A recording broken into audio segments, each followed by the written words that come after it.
You'll notice on pretty much all of my tracks, I use Pro De-ess when it comes to harsh sounds, whether it's cymbals or vocals. In this video, we're just going to go over the features of Pro De-ess, how you can set it up, and why I like using this tool so much more than anything else. So in this particular track, it's just on the main vocal, which is this sampled vintage vocal that I've worked into this track.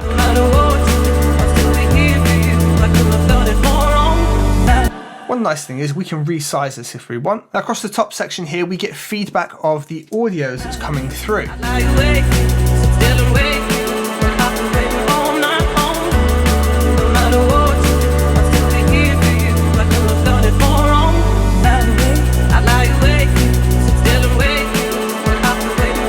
At times we get a little green highlight here, and this is where an S is being detected. Something that we might want to make reductions on.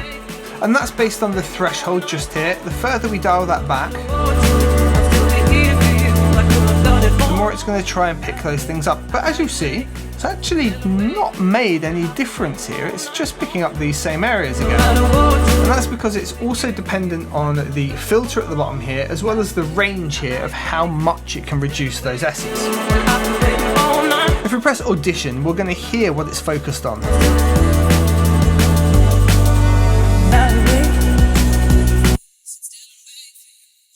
This is actually all it's focused on, and we can grab this area and move it around.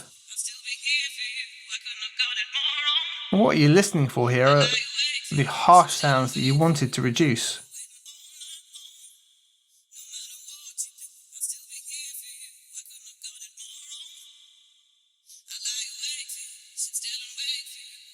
And if they're not being picked up, you might want to reduce your threshold. So if it's too far up, it won't trigger.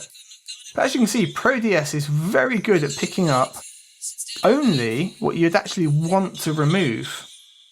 And then the range is how much it can remove that. At the minute it's set to 6 dB. I can pump this all the way up to 24 dB.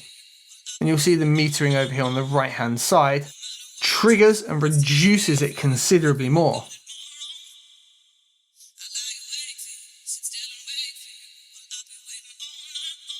Much like a compressor, but it only takes out those really small S sounds.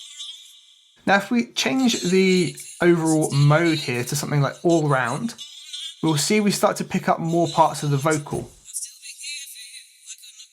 All round I find more useful if I'm placing it on something like cymbals, and I tend to do that on perhaps the drums bus, where we've got a combination of hi-hats, cymbals and other sounds all coming together, and I'll use the kind of suppression there.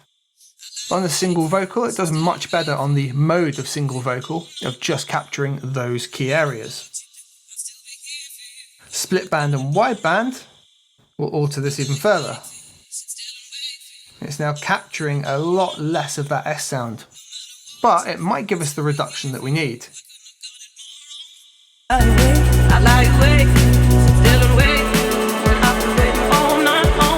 Here for me is really a trial and error, and to which sounds best.